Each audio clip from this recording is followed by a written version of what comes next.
Vous êtes sur le point de voyager vers les États-Unis pour y vivre, travailler, faire des études ou tout simplement visiter. Dans cette vidéo, nous vous proposons une destination très intéressante. Et nous allons faire parler quelqu'un qui y vit déjà. Bienvenue à tous.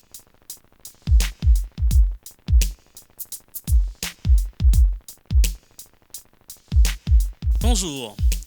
Nous allons nous rendre au cœur des États-Unis, mais un peu plus à l'ouest, où se trouve notre invité. Avec lui, nous avons survolé les questions essentielles que l'on se pose avant d'immigrer seul ou accompagné aux États-Unis. Je m'appelle Joseph Palanga, je suis congolais d'origine. Je vis à Denver, Colorado.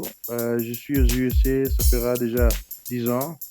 Et je suis père de 2 enfants, mari à une femme. Marié à une femme. Il n'y a pas de une.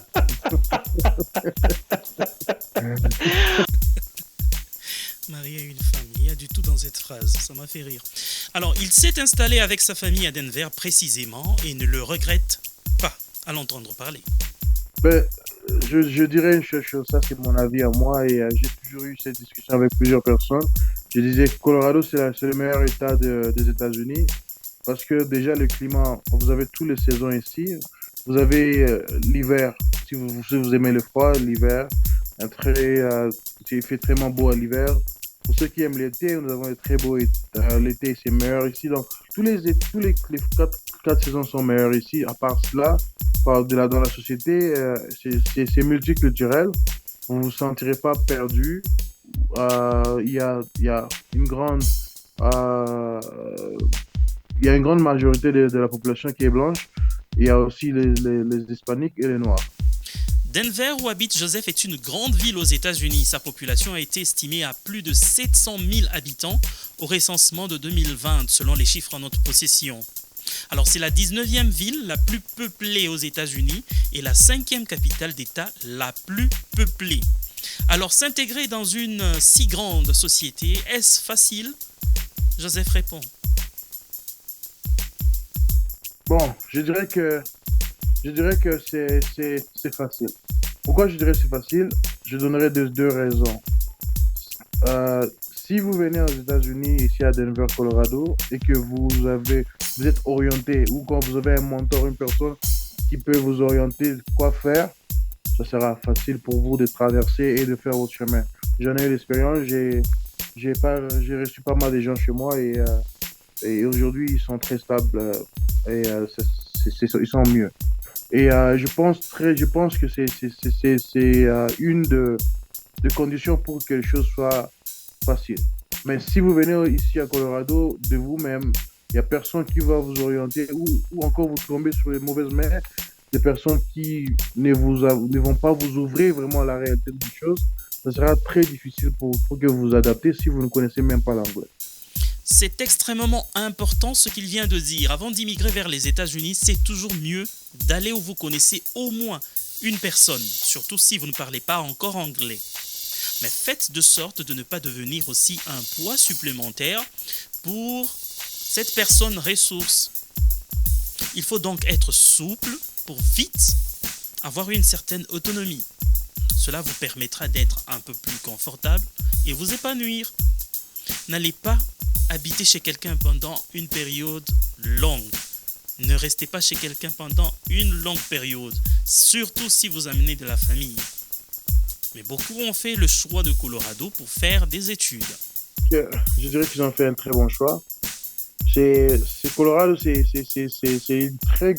un très grand état. Et en termes d'université, nous avons des grandes universités. Vous allez voir, il y a Boulder, qui est tellement connu aussi au niveau des USA. Vous avez le School of Mine pour ceux qui veulent faire devenir des ingénieurs, engineering dans le pétrole, dans les mines et tout le reste. Vous avez Colorado, CU Denver. Et vous avez de très grandes universités où vous allez venir. Et je crois bien dès que vous finissez là-bas, ce sera l'avenir un peu garanti pour vous. Parce que ce sont des universités qui ont de très bons codes et bien réputées ici aux États-Unis d'Amérique. Les l'État de Colorado est réputé chez beaucoup ici aux États-Unis comme un des États où le coût de la vie est extrêmement élevé. Face à cela, Joseph réagit. Mais tu vois, comment est-ce que nous on vit ici? Alors, on n'est pas millionnaire ou milliardaire, on est dans la classe moyenne, c'est ce que je peux dire. C'est-à-dire que je pense que si je prends pas mon cas, je prends le cas d'une personne qui vient d'arriver. Si vous arrivez déjà dans ces pays, étant que, étant qu'une personne qui rejoint des autres membres de la communauté, vous devez d'abord avoir dans votre esprit et connaître ce que vous êtes venu chercher. Beaucoup de gens viennent ici pour, comment dirais-je, pour rattraper tout ce qu'ils n'ont pas eu en Afrique. Vous savez, les habits, s'acheter des habits, des voitures chères, de tout. Non, c'est possible de vivre à Colorado. Parce que c'est pas, oui, les maisons sont chères, mais c'est pas dans toutes les villes de Colorado que les maisons sont chères. Si tu veux vivre à Cherry Creek, Cherry Hill, tu veux vivre dans des zones, dans les quartiers riches, oui, elles sont chères. Mais il y a des villes où les maisons sont moins chères. Je connais quelques familles qui sont allées en dehors de Denver. Ils ont acheté des maisons à très moins cher et ils continuent à vivre à Colorado. Et la seule différence entre Californie et Colorado, Colorado paye très bien les gens. Et le minimum wage, c'est vraiment intéressant. Oui, mais c'est ça un peu la réalité de Colorado. On paye bien les gens, oui, mais la vie est un peu chère. Mhm. Il suffit seulement de bien s'organiser, de savoir ce qu'on veut et ne pas déjà venir et commencer avec des grandes dépenses. Il faut économiser toujours. Commencez d'abord, si on vient à Colorado et qu'on veut bâtir une vie, si vous êtes marié, cherchez-vous un appartement d'abord. Donc, un appartement pas dans un coin cher, mais un coin quand même paisible et sécurisé. Mhm. Et avec ça, maintenant, vous faites un projet de société, vous dites, OK, vous dites que vous allez évoluer, vous allez acheter une maison. Vous savez, ça donne la stabilité, ces choses-là. Mhm. Vous voulez acheter une voiture, il ne faut pas toujours aller chercher des voitures, des gros cylindres. Il faut qu'on vous envoie les photos en Afrique. Vous voyez, je conduis maintenant la GMC, je conduis ceci. Non, non, c'est pas important. Il faut juste être bien organisé. Je pense qu'à Colorado, il y a les homeless, il y a beaucoup de sans-abri, mais pas comme on les trouve en Californie, à New York et ailleurs. Très bien. Une autre question que nous avons abordée, c'est celle de la criminalité. Avec un visa immigrant ou un visa non immigrant, quand on débarque, on n'aimerait jamais s'installer dans un coin où ça tire à tout moment. Comment se comporte Colorado sur ce terrain-là? Joseph répond. Je dirais que si je veux parler de la sécurité générale, je pense que en comparaison, si je veux faire une comparaison avec les autres États comme New York, Illinois, euh, euh, Atlanta, Denver est mieux en termes de sécurité. Mais si maintenant je veux faire une comparaison interne par rapport aux villes, à certaines autres cités ici à Colorado, je dirais que il y a des coins où on peut. C'est pourquoi on revient encore à la première, je crois, deuxième question que vous avez posée. Il faut une personne qui vous oriente. Si vous venez à Colorado, vous partez habiter dans des coins, je ne citerai pas le nom pour ne pas léser certaines personnes, dans certaines cités où il ne faut pas être, vous serez toujours en insécurité.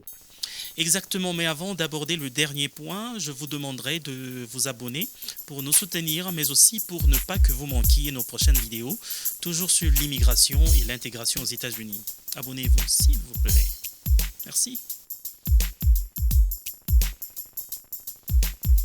Mais alors, pour les vacanciers, les visiteurs et les touristes, est-ce que Colorado est une destination intéressante, Joseph? En tout cas, si c'est pour le tourisme, vous allez aimer Colorado. Mais vous devez être une personne qui aime d'abord la nature. Parce qu'il y a des gens qui viennent en vacances et ils viennent pour fêter. C'est-à-dire qu'ils viennent pour l'ambiance, la fête. Oui, il y a l'ambiance à Downtown Colorado, Denver. Mais en termes de beauté naturelle, nous avons des très beaux paysages. Nous avons des montagnes qu'il faut visiter, les Rocky Mountains. Et nous avons aussi un désert ici. Nous avons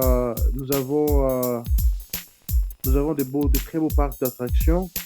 Nous avons des water parks ici.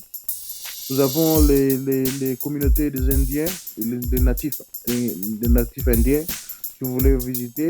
Nous avons, euh, nous avons, euh, nous avons, si vous aimez le ski, c'est à Verve. Donc, nous avons ces choses-là. C'est beau et vous ne verrez pas ça ailleurs. Et c'est à Wow. Colorado aussi. Nous sommes à Colorado, je vous dirais. Moi, j'ai reçu deux, trois euh, amis qui sont venus, mais ils étaient éblouis de Colorado. Ils ont aimé la nature, ils ont aimé les montagnes. Et certaines personnes qui partent à Vail pour faire le ski, ils ont aimé. Colorado, c'est beau et c'est tellement grand que même moi-même, j'ai pas encore fini tout Colorado. Merci beaucoup, Mr. Joseph, d'avoir accepté notre invitation. Merci à vous également de nous avoir suivis. Nous revenons très vite avec une nouvelle matière. Ciao.